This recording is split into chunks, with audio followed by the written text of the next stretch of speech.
Hello, in this video I'm gonna show you how to fix the problem when you want to play Call of Duty Mobile but you can't seem to find it on a Google Play Store for Honor X7.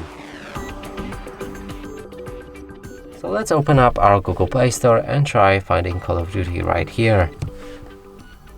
As you can see, there's no results that we're looking for.